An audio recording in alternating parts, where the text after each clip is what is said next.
Reds, it's the Anfield wrap. I'm Gareth Roberts and I'm buzzing because it's been a perfect weekend, and that's what we're calling this podcast, the perfect weekend. Everyone dropped points. The Reds won.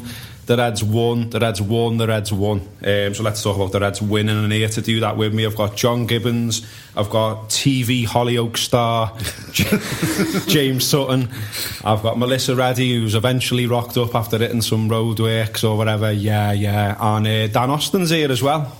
Is everyone good? Yeah. Everyone's good. I have been on telly. I know we thought. So have I, lad. It's one of them. Oh, it's not a competition. After such a passionate intro, how can we not be? Melissa's Jürgen's mate now. Can't you?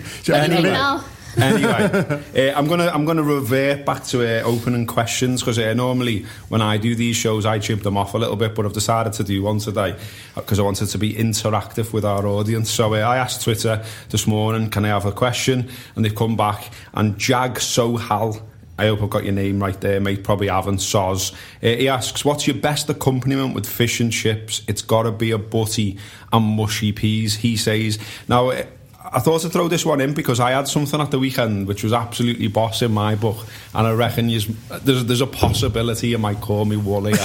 but what, you know what I think's boss with fish and chips? Is it curry sauce? No, I'm not having it. Oh, mate, it's such a combo, you know. Chippy curry sauce. I think even if it was nice, I still wouldn't do it. It's boss. It just seems wrong. Go on, what are you having then? Bread and butter. Bread and butter, come on. Yeah. Old school. That's me, James. That's the sort of thing my dad would have. But it's really, really nice. I don't like... Think outside the box, John. Hey. Alright, salt and vinegar. No, it is great. Like, loads of butter on it, and the chips all melted and all that. It's really nice. What bread? Just, I don't know, just white sliced. Thick?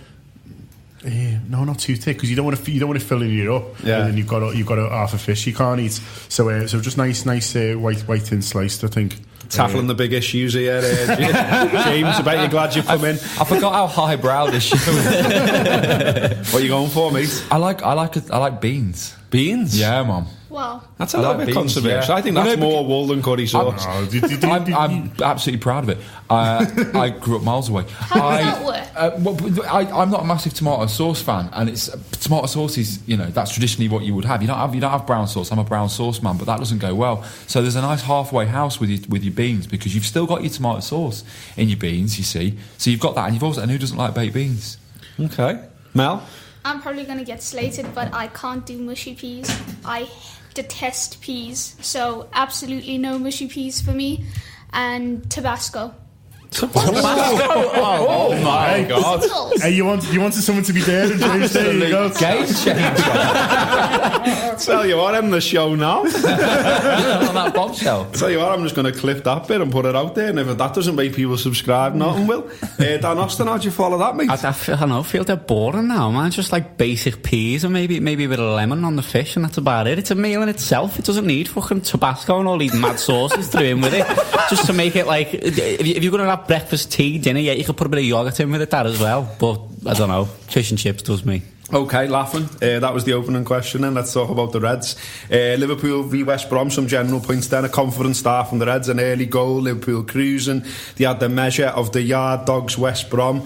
Who were West Brom, I think, zero ambition, 8, 9, 10 behind the ball at all times, it seemed. Everyone back, just asking Rondon to hold it up and join attacks as late as possible, and just be generally West Brom and Poolist, really.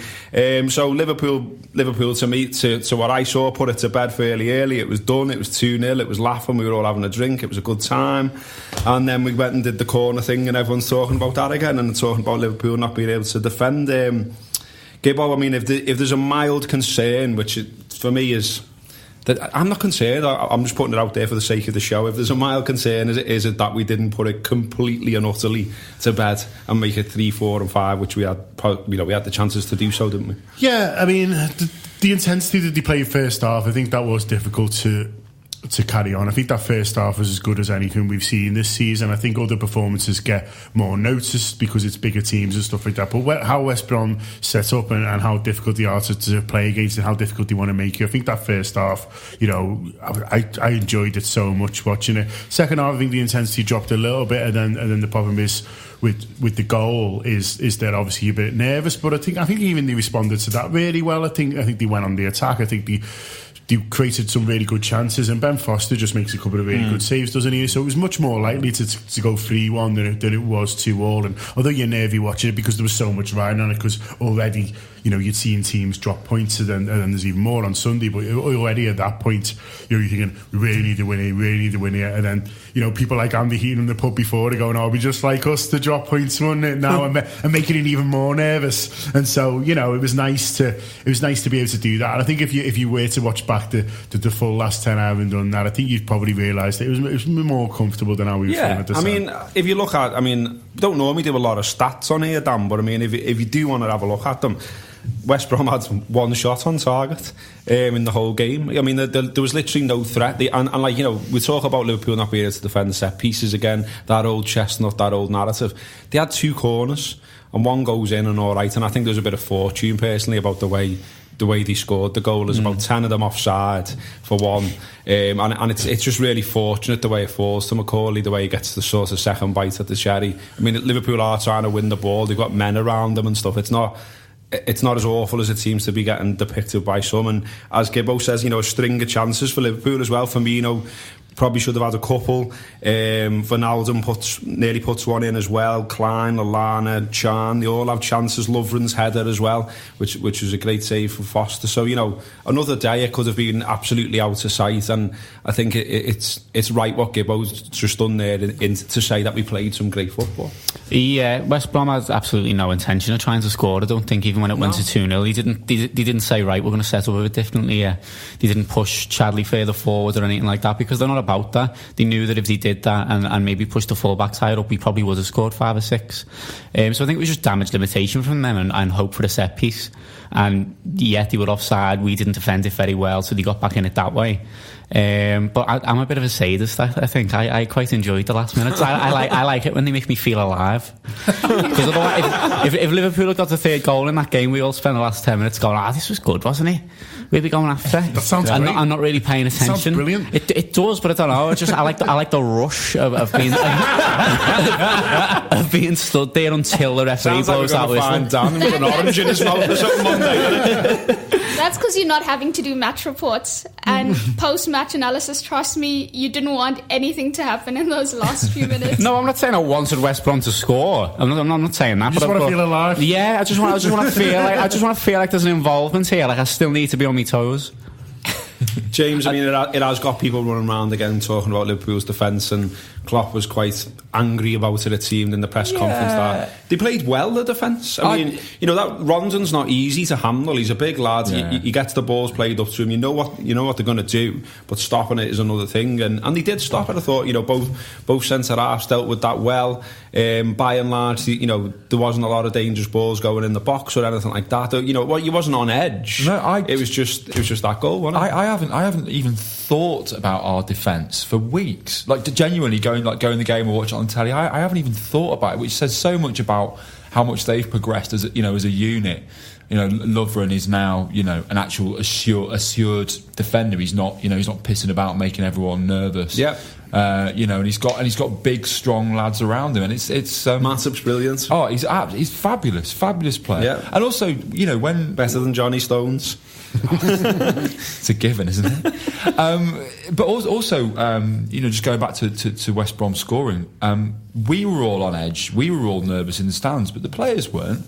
They still looked in control.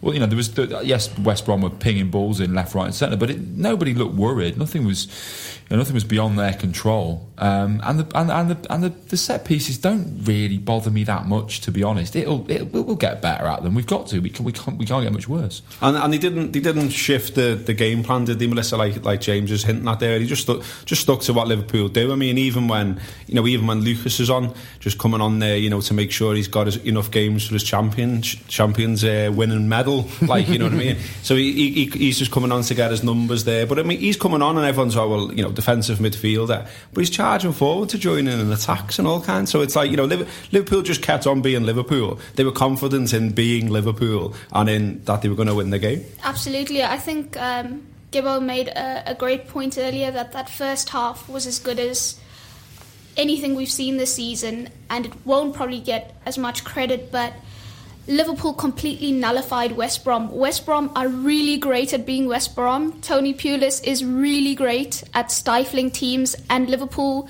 gave them nothing to go through that game. And they had their first corner on 69 minutes. Is ridiculous. Liverpool was so intelligent with everything. All the long balls, defending off the long balls, not nudging into them, not giving them any fouls, which that's what they're playing for because they want the set piece to hurt you.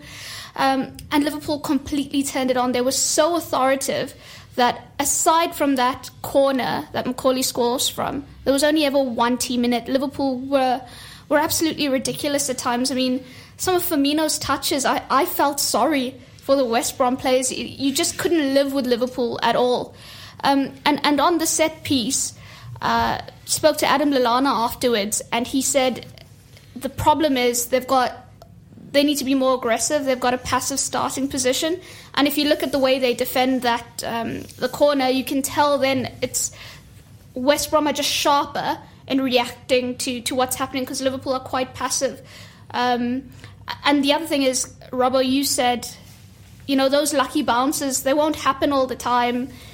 So they were fortunate. It was the offside. And Klopp, I was so happy when he came out and he rubbished those problems with the defence. Liverpool give the opposition no chances in a game. It's so hard to fashion chances to actually test Liverpool's goalies. Haven't we not conceded in open play for ages? That's right, isn't it? And the teams relying on set pieces to get the better of us is something we should be proud of. They can't score in open play. I'll give you the stats I've got them here. I've done my research today, got up early and all that.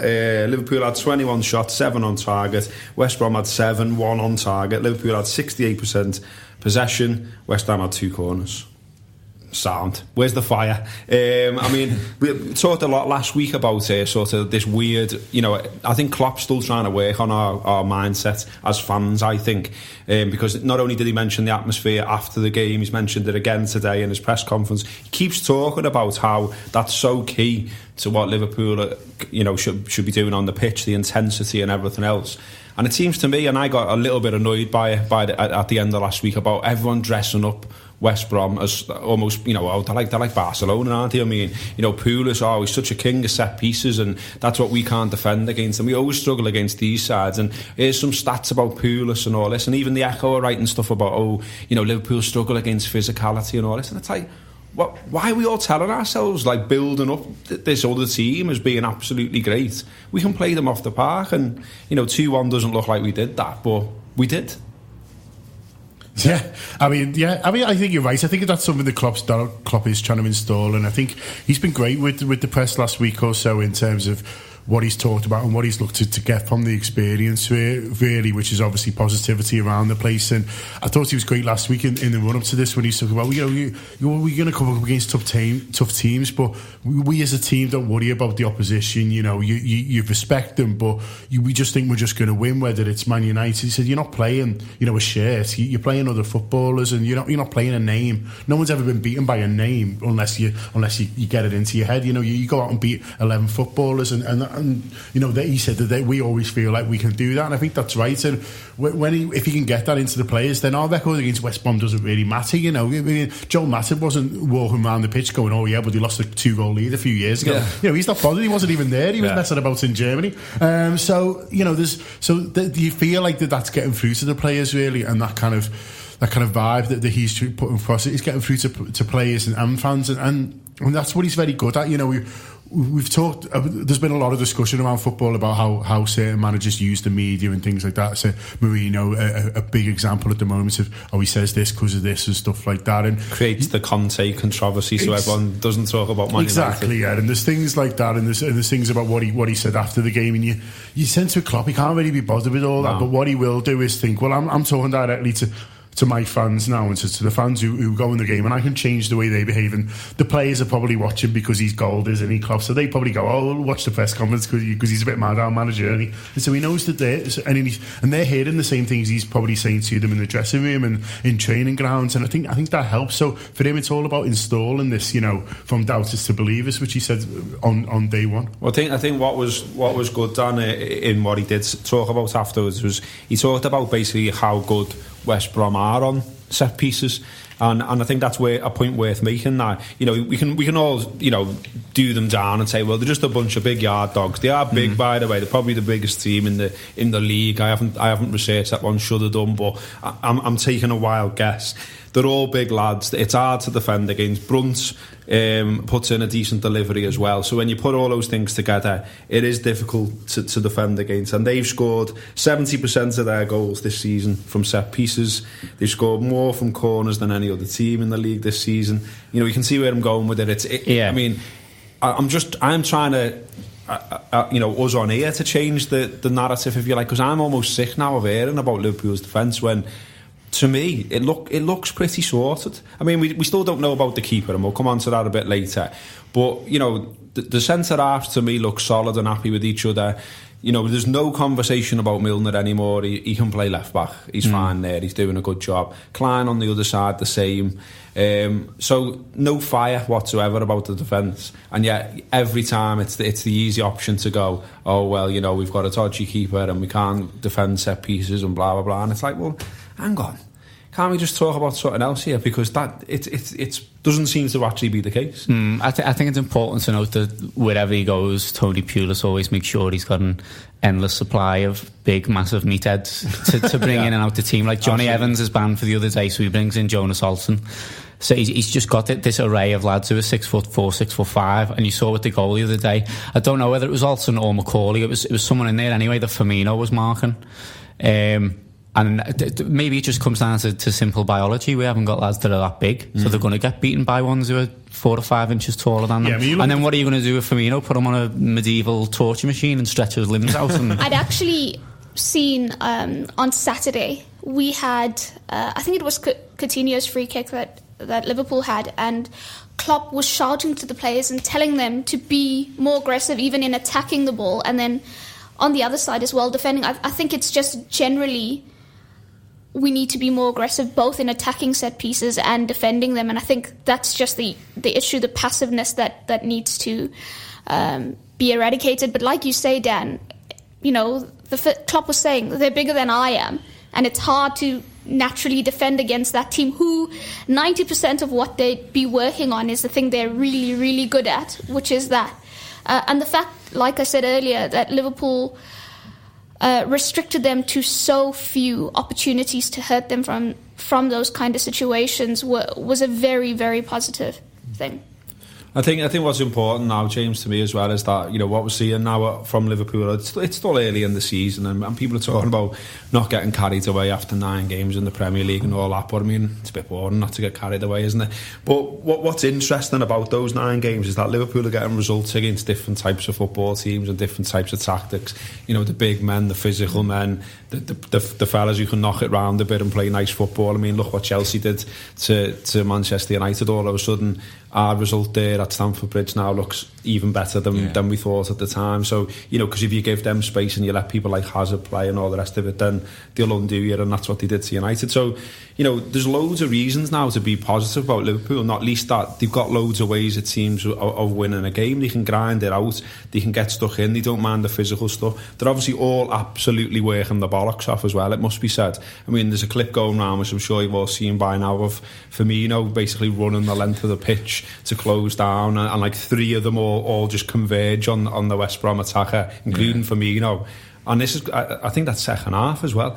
So it just shows you the sort of desire that's in that team now. And I think what's important to say is that because they're getting these different types of results, and because they are where they are in the league, and they've got the points they have and the goals they have, it feels like there's a real belief there, because I think it's important that Liverpool now, the players, actually believe they are in a title race. I mean, people are playing that down, but the players should believe that, shouldn't they? Because Absolutely. They should be going out every single game thinking, come on, let's win this. Come on, let's get another 3 points on the board. Let's not settle for things. Absolutely. I mean, it's it's hard. It's hard for me not because I've only been to 2 games this season. It's very hard for me not to look back at the United game when I'm discussing the West Brom game and how sort of. Well, in hindsight, that's really disappointing now, isn't it? Yeah, absolutely. I was saying before Gibbo, I thought actually, it's not the end of the world, but actually watch it after they got destroyed yesterday. It looks really disappointing. But yeah, I think there's a wonderful attitude. There's a wonderful togetherness. Everyone,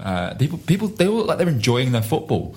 And Firmino, he signifies everything that I think we're doing really right. I mean, he's bordering on sort of Lucas Leiva levels of commitment and energy at the moment. He's absolutely running his socks off. He didn't stop at the weekend, and that's exactly what we've come to expect now, and what's so brilliant to watch.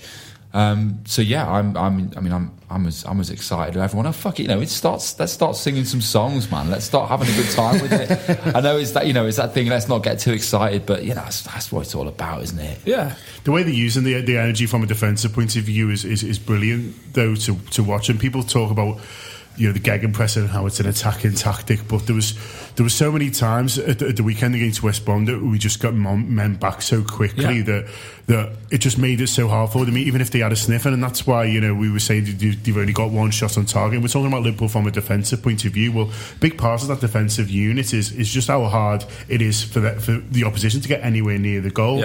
And I think there was a time in the first half, and it was still 0-0, where their lad breaks down the right. It was one of the only times in the first half where they managed to get forward, and there's Rondon waiting in the middle. You think, if he gets it across, and we just get a blockage just because there's so many bodies there. They're just getting back to midfield's helping out, and it gets blocked on the way across. And it was just got to the point where it was impossible for him to get the crossover because of the sheer weight of bodies. And there was a time in the second half as well where it looked like a break on, and I was watching it with you, Robbo, which we don't get to do very often, and we were shouting, "Bring him down," weren't we? Yeah. Because that's because it looked like a dangerous position, but he didn't. Instead, he got in ahead of him, and he had to check, and then he had to check back, and then the ball went back, and then next thing you know, we had 7 men behind the ball where it looked like a kind of a 3-on-3 situation. And so they're able to do that with their energy and with their running and with the commitments, and it kind of gets, I don't know, forgotten about a bit when people say, they just run a lot. Well, actually, it's running a lot that's really helping us, and it's running a lot that means trying to score against Liverpool, it's or trying intelligent to as well. Exactly.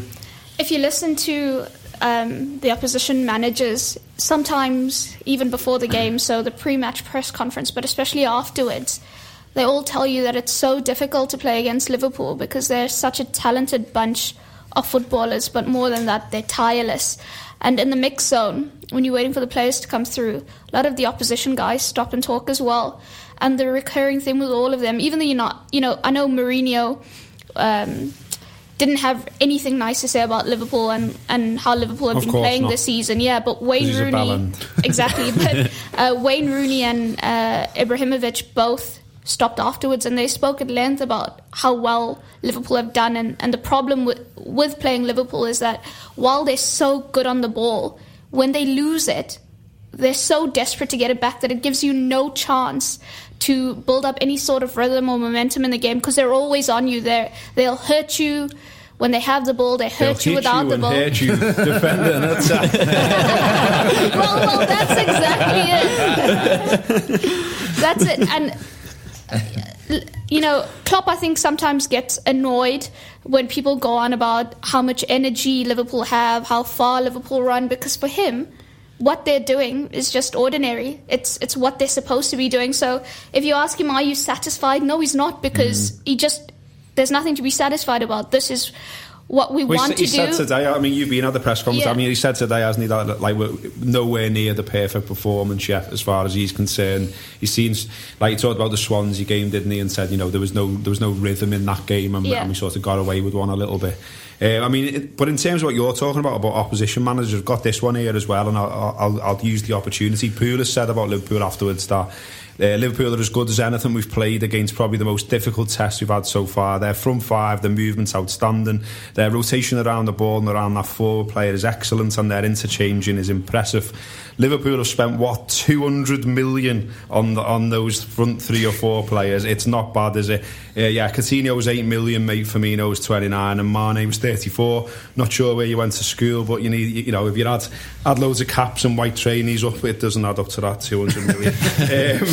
But yeah, I mean, I think the key here as well, and like I want to talk about how good Liverpool were going forward in a minute, but before that as well, I want to talk about just one more time about the atmosphere and the fans and that relationship. I think the key for me, Dan, is about that we should basically trust this group of players now. They've shown us enough now. They've done enough things for me now where we can just go into a ground trusting them. Like you do when you've got a good side, basically. Yeah. So you think about it in the week and you think, yeah, we can beat them and we can do this and we can do that. And it feels like they've earned that trust now, and that should start to come across in the atmosphere. Because to me, the Man United one was a little blip atmosphere-wise for me. It felt like we got to 20 minutes and everyone went, fucking hell, we're still shite and all that. And it was better against West Brom, and Klopp was right to reference it, obviously helped by the goals when they do come and everything else. But feels now that we don't need to be getting on anyone's backs. There's no real...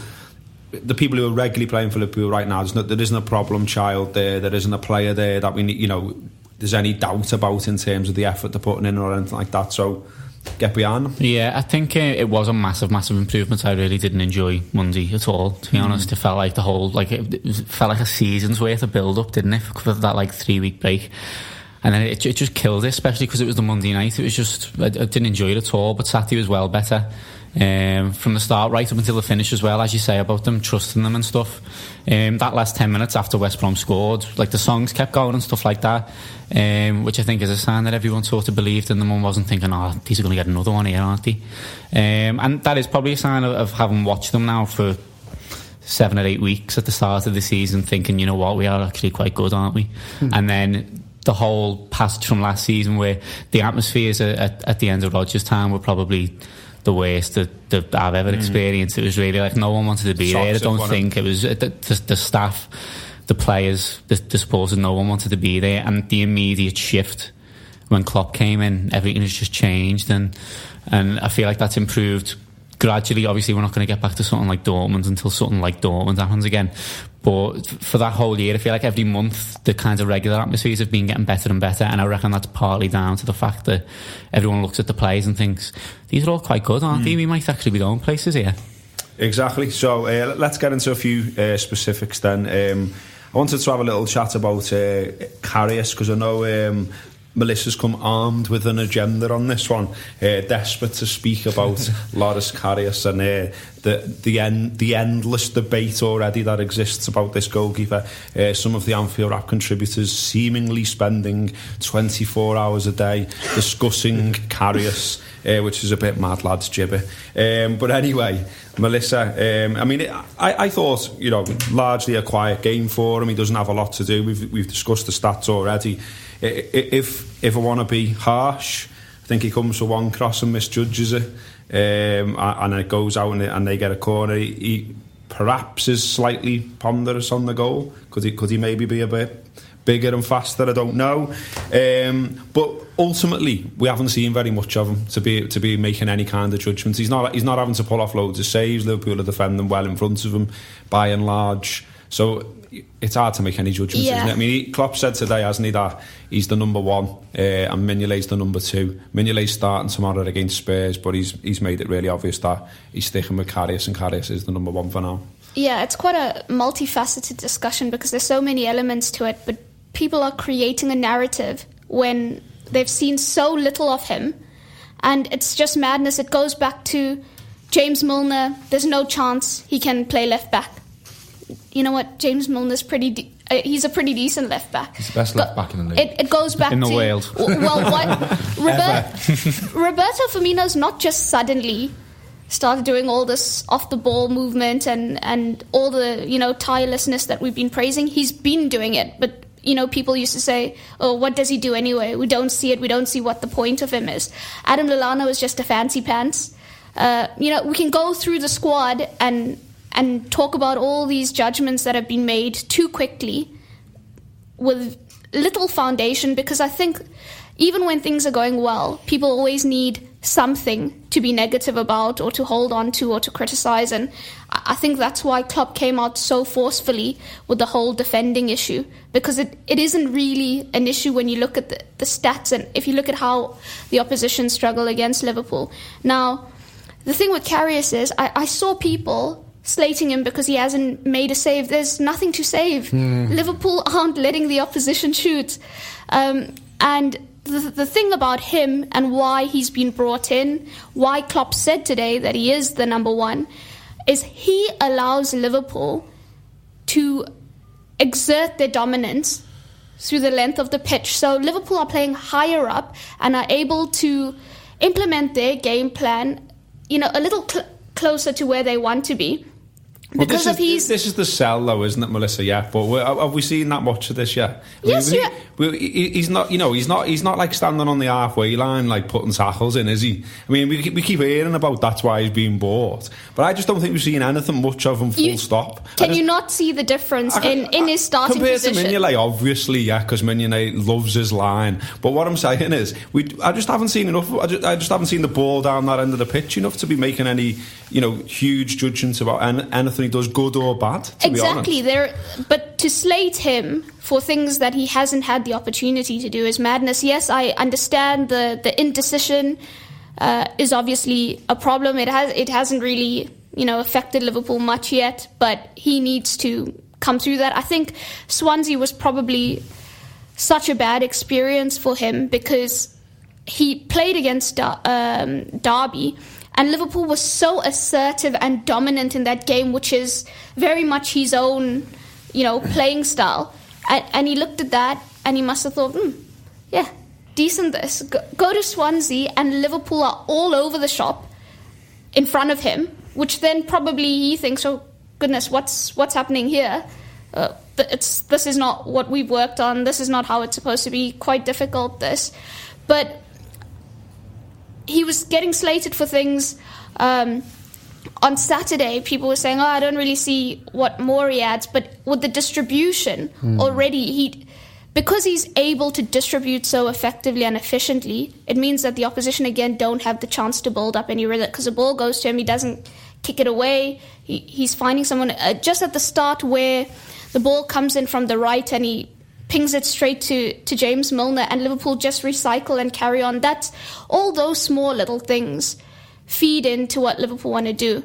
Now, I don't know how Simon Mignolet has suddenly become an absolutely error-free goalkeeper that doesn't do anything wrong, that's every decision he makes is spot on. When did this happen? And no one's saying that, are they? People are actually saying that. People are saying he played all right. And he did play all right. And he did. So that's all they're saying. And so to me, like, it's not mad to have a debate to say, well, you should be the number one right now, because Karius has looked nervous at times, including the one that he flapped out on Saturday. That's another one to add to about 2 or 3 times he's done that, isn't it? Yeah, I mean, I understand a lot of what Melissa's saying in that the saves thing. I almost feel a bit sorry for him, actually, because if you remember how Mignolet started his Liverpool career, he saves a penalty on his first day. We win 1-0 and everyone's like, great. And then we beat Man United 1-0, and then we go to Aston Villa, which was new fans of football will have to ensure we used to be a tough place to go at one point. And we win there 1-0 as well. I remember Mignolet doing loads of fist pumps to the away fans. You think, we've got a good fella here. And that's just sort of your feeling you get about him. And, it's not Karius' fault he hasn't had it. Maybe he would have saved the penalty, but he hasn't had one, you know what I mean? And so at that point, the team wasn't as advanced maybe as it is now, or it was later in that season. And so we haven't had that nice feeling for him. What we have had is, I think there was maybe an unfair expectation on him that he was going to solve everything that Mignolet wasn't. So we were maybe told a little bit as well, we're getting the anti-Mignolet, he's dead aggressive, you should see how good he is at the distribution. So when we got him, and then his distribution was fantastic on Saturday, I agree, but it hasn't been overall. There's been some games where it hasn't looked great, and he's made the right sort of mistakes because he's done them trying to play, but it hasn't looked brilliant. So then on crosses, which is something that Mignolet's actually improved on. I think his punching has become one of his best parts of his game, and then Karius kind of seemed to step back from that, and it just seemed kind of a bit passive in certain areas. And then you were like, well, I think it was just a bit confusing to people, because we were like, well, we thought we were getting this fella who was gonna sort all these things out, and as I say, it might have been unrealistic, and maybe over time we'll see more of that. But I think he just he just didn't show enough of what people wanted him to, just in terms of what we were getting frustrated with Simon Mignolet. But he is the number one, and he'll get more time, and we'll give him time. Let's move on. Goalie chat does me head in. The defenders, let's talk about them instead. We've gone around the houses a little bit on defenders already, and give everyone little bits of credit. Does anyone want to say anything more on the defenders? I mean, other than Lovren and Matip looked solid, dealt with Rondon well, the two fullbacks did well.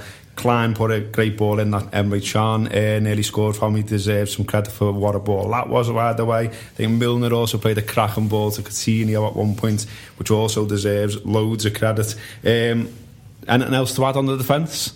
They're all sound. They're all great. Yeah. Sound. Let's move into midfield then and start getting to the exciting people. Let's talk about Coutinho, because Coutinho was brilliant. I thought he's absolutely key, obviously, to us winning the game. The dummy for the first to set, that sets up all that space all of a sudden that Liverpool have is absolutely brilliant. He sends two, to quote Paul Senior, for the echo on his goal as well. They're probably still running around Merseyside somewhere, trying to head back towards Anfield after Coutinho put that one in. I've seen a few people on our little... We put something together for the website, if you haven't seen it, called 10 from the Terrace, and I've seen a few people sort of posted on that who'd watched it again and said Coutinho actually probably deserves even more credit for Saturday. What do you think? The dummy was positively erotic, wasn't it? It was lovely, wasn't it? I was a full mass for the rest of the match after that. Jürgen Klopp's arousing Reds. He's boss, isn't he? When he's boss, he's bloody boss. And yeah, I think it's important as well. Like the distinction between him and Firmino and Lallana for me is that he's not necessarily like the architect of things. He more sort of finishes them off with something like a big mad dummy or a nice little finish or one of them 30-yard shots. He's not necessarily like the go-to man in the team that they all give the ball to and think, right, he's going to set someone up here. He more kind of garnishes it towards the end, and I think that's crucial to have. It means that he's probably not our most effective player in a sense. Firmino's probably the most effective player, but he's the most talented, isn't he, at the minute? He can do things with the football that the rest of them can't. And even when he's going to have off days, because those kinds of players do that. We've had, obviously not they weren't as good as him, but we've had the likes of Garcia and Maxi, who are similar sorts of players but could go 6 weeks without really doing anything. And I think he is capable of the same, although he is becoming more consistent. But you have to take them patches. You can't expect him to play like he did the other day every single week. And he is vitally important to the team, and I hope will be for a very long time. I thought it was that interesting when he was away at Brazil. He was talking about, they play me wide left now, which is my best position, and I was surprised to hear him say that. I'd have thought that, because Klopp made that joke, didn't he? They all think the number 10's these boys, but I don't think he's been great as a 10 for Liverpool. Actually, I think his best performances have come where he's playing now, and maybe a little bit deeper. He's done well in centre mid as well, which is where we saw him at the weekend. Monday. At the weekend, he was back far left, and he just seems to have so much joy there, and he seems to kind of be able to dictate the game on his terms. And I love his positivity, and I love the fact that he's willing to try things, and I think that's what you have to do when you're up against West Brom. I felt, in terms of looking back to the Man United game, I thought generally as a team, because our passing wasn't quite there, we all got a little bit safe, and I think that's natural. When if you misplace a few passes, you think, just make sure my next one hits, rather than I'll just try and do something with it. And I think with Coutinho, especially when he's playing well, he's always trying to do something with the ball. You don't feel like he wastes a pass. It's always positive. It's always, sometimes he doesn't even have to touch it, and he does something good, which is what we saw. And so, he's a great player for this team in terms of how they want to play, and in terms of, if we're worrying about certain games at home, well, you'd always have Coutinho in there. I think what you said there about him saying his best position is the left is probably testament to how much they have all bought into Klopp and his charisma and what he's saying. In that, if you'd have asked him that probably 18 months ago, I don't think he'd have told you that his best position was the left.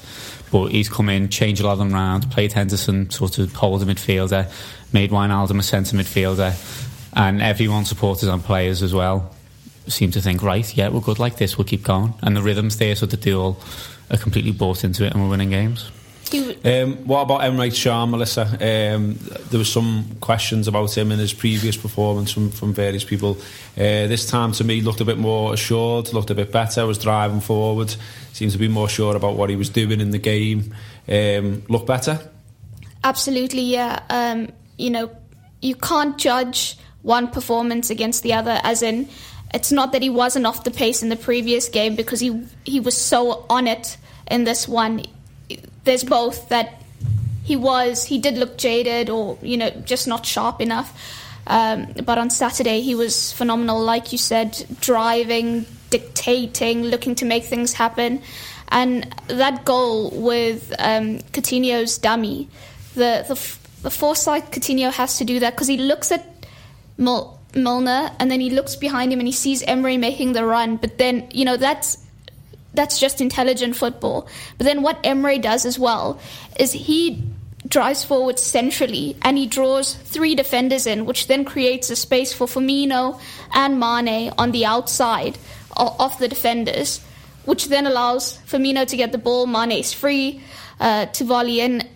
Just remarkable from everyone, the fact that they were all on the same wavelength. The move was...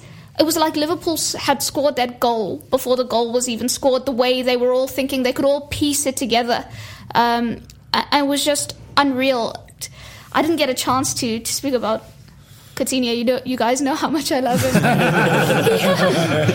Did you think he was good, John? He was unreal. Not just with the fancy stuff and the things that catch the eye, but just the simple layoffs, understanding which was the right ball, when was the right time to try and have a shot, when was the right time to lay it off. He gets criticised a lot when he has a 7 out of 10 game, because he is capable of these 9.5 games that really capture the imagination and stuff. But I felt him, Firmino, Mane, Lallana, the understanding, the interchanging, just it works so well. And Lallana said afterwards that when you look at them, it's all these different attributes. There's pace, there's a lot of technicality in their play. They're all clever, and all these things contribute to an attack that's so difficult to handle if you're the opposition. I mean, where do you start with them? Yeah, I mean, that ball, I think it's worth mentioning and bringing it out as a point in itself, James. The ball from Firmino to Mane for that goal is absolutely bang on. It's so perfectly floated. It's just, you couldn't have ran with the ball and dropped it in front of Mane better than he's managed to do with his foot. It was computer assisted. It looked like he had computer assist on, man. You don't float a ball that close to a defender's It was brilliant, head. man. It was like a sort of big moment in time where everyone just stopped, watched it floating, and was like, everybody, the defender How frustrated for that defender. He's like, felt very, very sorry for Alan Neom there. It's like his life flashed before his eyes. He's not getting over that for a while. You're just not going to reach that, mate. And then it was just like, Mane had it all day to be able to put it in. I think just going back to what you were talking about, Melissa, with Emre, it all seemed like confidence for me from the Man United game through to Saturday's game. I thought he looked reasonably fit. I think on for the Monday night game, it just all seemed like confidence in the game against West Brom. He's bombing forward. There's a moment where I think it's when Milner played that pass, that beautiful ball right the way through the middle. I think it's Mane or Coutinho runs onto it, and he does a little bit and he crosses it in, and there's I think it's meant for Mane, and Emre Can just runs in and nicks it in front of him, and that's a confidence thing, man. He wants to score now. He wants to get forward. He wants to get back in the throes of it all. It also helps, like you say, confidence is how much of your game plan is actually working, because I think against United they were a little tentative to start with, which is they look terrified. Which is so anti-Liverpool, and that then puts a little bit of uncertainty in your own game, I think. But yeah, he was great on Saturday, as they all were. It was such a complete performance, and the only annoying thing is that the scoreline didn't actually tell the full story of how utterly brilliant Liverpool were. Does that really matter though? It does, because when you look, when people look back, they think, 2-1, it was close, they scored in the last 10 minutes. When who looks back? When the fans look back? Or when people look back, they'll think, they'll have been buzzing after the game, weren't they, in the dressing room? I mean, they'll have, despite it being 2-1, they'll have still been walking, having if I can be devil's advocate, the one thing that nags at me a tiny bit now is that we're not absolutely burying teams in that. Well, we could be top of the league. Exactly, and I just think, when you think about how close this league could be, the way it's shaping up already, it's on the cards though. It could come down to goal difference, is what I'm going to say. And so that being the case, then when there's an opportunity there like that to score 4, 5, 6, whatever, then Liverpool have got to be absolutely ruthless and start doing it, really. And it seems sort of mad to sort of pick at them. And Firmino's putting away more. Well, he's involved in more goals than anyone else in the calendar year in the Liverpool shirt, so you can't really point at him. But you've still got Sturridge kicking about, pulling faces on the bench. In fact, I wanted to briefly bring him up and just say to you all, where do you see him based on that? And how good some of that football was, and how it all seems to work as a system, and how Lallana's talking about him and Can and Coutinho all interlinking and it all being so great. How does he get back in? Where does Sturridge fit in? What happens next with the Sturridge tail? Who's going to be bold? I mean, you've got to remember that we're not going to be as fortunate as to have everyone fit for the whole season. There's going to be injuries and things like that. So he's probably looking at it now thinking, well, these will be front free at the moment, at least for the big games, or when I can get them out. But there's other times. I think Sturridge has got to kind of look at it and see what they're doing that maybe he's not, in terms of, I don't necessarily mean effort, but into play, in terms of trying to say who was playing what where at the weekend. Weekend was a bit of a nightmare, really. If you try to say, well, what formation will Liverpool definitely play, and who was playing where, I don't think you could say with your hand on your heart, really. And I think with Sturridge, sometimes it just all gets a bit too defined, kind of behind him, really. And I think it's a lot more fluid, and so he kind of needs to recognise that, really, and take on board what Klopp said early in the season when he was moaning about playing right as the one that who's actually playing anyway, really. And look, he seemed to do that. There was a home game he started. It was the Leicester one, or the whole Leicester. One? Leicester, yeah, when he was great and the team were great, and so that all kind of fits in. But that all fits in. But then there's just been, if you look back at too many of our great attacking performances, like there's not enough we kind of Sturridge there, and so he just kind of needs to be honest. But then, as I've said, if that game was different, I'm sure he would have come on 60. It was just kind of the way it worked, really. From there, and I think he was pairing about Sturridge's finishing in the week, wasn't he? And then didn't pick him, but I think he sees the value of him, and I think Klopp thinks Sturridge is a better player than maybe what people think. I don't know. He just thinks, so right now it's working in a different way. But as I say, who knows what injuries will come up? Who knows what different situations might come? Who knows when games are thick and fast? Then he just thinks, well, you can't run 14 kilometres in a game if there's 2 and 3 days. You know what I mean? I might have to do a slightly different approach. And he'll probably play against Tottenham and score a hat trick. Well, that'll help. If you're saying what you need to do to get behind the team, well, go and score a trick against Tottenham and kind of force your way in. Really, it's a little bit too easy to leave him out now, I think. Anyone else? I mean, the very fact that he pulls a face, to me, by the way, isn't a problem. I mean, some people he's got a very expressive face, hasn't he? But people turn it into a problem. There's a problem if he's not pulling a face. Yeah, exactly. He should be pissed off. You're not playing. Yeah, he shouldn't be happy sitting on the bench. But like Gibbo said, unless there's some sort of situation that changes the current setup, I think that's where he'll largely be utilised from. No question around his finishing, no question around the fact that he is a supremely talented footballer, but we're talking about him as an individual. And when you look at the collective, the way it is at the moment with Coutinho, Mane, Firmino, then Lallana, Henderson, and one of Shan or Wijnaldum, it works so well because of the things we mentioned, the flexibility, the movement, the work ethic, which, not to say that Sturridge doesn't have it, but he obviously can't press as well as Firmino does. And just Rowley, they all just work together so well that at the moment it's unfortunate that he's left out, but it's a good type of unfortunate. It's Liverpool are in such a privileged position. And, we're talking about Sturridge, we're forgetting about Divock Origi. Poor old Danny Ings, he scored about 100 for the Vezies. Sturridge should definitely have a face on, but Danny Ings should be fucking frothing at the mouth and grinding his teeth together outside Klopp's office, going, what have I got to do? Yeah. I'd play I'd play Ings or Origi before I put Sturridge on, I'm afraid, because to accommodate him, you have to change so much. He needs a partner. He needs to play up front with someone, and that changes everything about the free flowing passing, this organic style of play that we've got at the moment, where you're not sure who plays where. You can't have that with Daniel Sturridge. It's not his work rate that I'm questioning. I'm questioning him as a footballer in this system, and I think for me, it's only a matter of time until, I think personally, judging by his face and his body language, it's only a matter of time before he starts making noises, possibly publicly, about not being happy and blah blah blah. And I don't see him here past the end of the season as it currently is. I don't think. He's an absolutely brilliant footballer, but incredible. He disrupts the rhythm of that front four for me when he comes in. Just doesn't. They don't seem to know what kind of run he's going to be making or what touch he's going to drop off.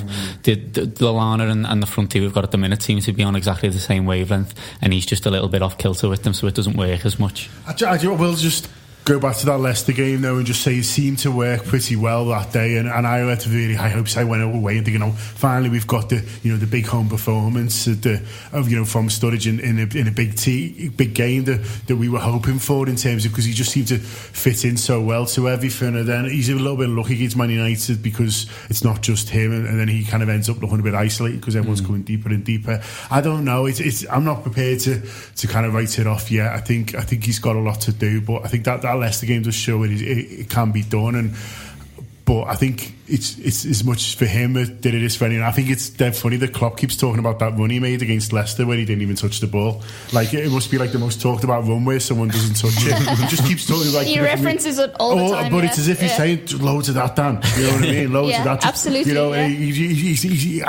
Go back to what I said before, which is nothing that Klopp says. Well, not much of what Klopp says is he isn't without thinking about a message to his players or the fans. And I think that's one where he's going, I just want you to do more than that, and peeling around and not kind of worry about you in this set position. You're here to do this, So it's. I don't think Klopp's quite given up on Sturridge yet, but whether his current playing situation is going to be good enough for Daniel, we'll have to wait and see. Well, also, I think ultimately, reiterate the point though, it's all of this is a nice problem to have one of England's best strikers, pulling faces on benches because he can't get in the first 11 is a nice problem to have. Being able to bring Wijnaldum on and him just look dead cool and nearly score a goal at the end of the match, nice problem to have. Lucas still kicking about and you can rely on him, nice problem to have. Loads of nice problems to have currently with the current Liverpool setup, and to sort of end the show, really, I want to say that everyone should just be very happy about what's currently happening at Liverpool. Nearly a quarter of the season gone,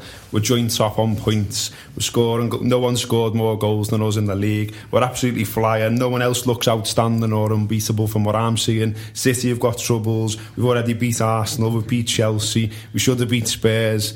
So Liverpool can win this league, and I'm not normally one of the persons on this podcast to do this because I'm a miserable 40-year-old fella who's been going since 1990, the season after we last won the fucking thing, and I haven't seen us win it. But I'm genuinely getting excited about the combination now of this team, this manager, these fans, our ground, and I just don't see why not anymore. It's just one of them. I mean, let's get behind them. It's starting to feel in my head, at least, all very 2013-14. It just feels like it's there for the taking. Whoever can keep the cool. The key thing is they believe it, we believe it, and then we all try and make it happen. So there you go, that's my little speech to end the show. And before we go, I want to do a few things about what we're doing here. If you'd like this show, please take a look at Tour Player. We're always banging on about it, but rightly so, because people are telling us all the time that they really like it. Not many people go away once they get on board. It's a £5 a month. It's a lot cheaper these days if you're abroad as well, thanks to the hard Brexit. For your £5 a month, you get around 40 podcasts on Liverpool FC and associated madness. Minimum sign up is a month. If you don't like it, gibber after a month, and all you've wasted is your £5. If you do like what we do, and I'm presuming you do if you've got this far, please rate and review us on both iTunes and Facebook, and also give us a follow on Twitter, Facebook, YouTube, Instagram and Snapchat with the Anfield Wrap on all of those things. Thanks very much to everyone who's come in today and done the show and took the time. Thanks to Andy for producing. That's been the Anfield Wrap. Up the fucking Reds!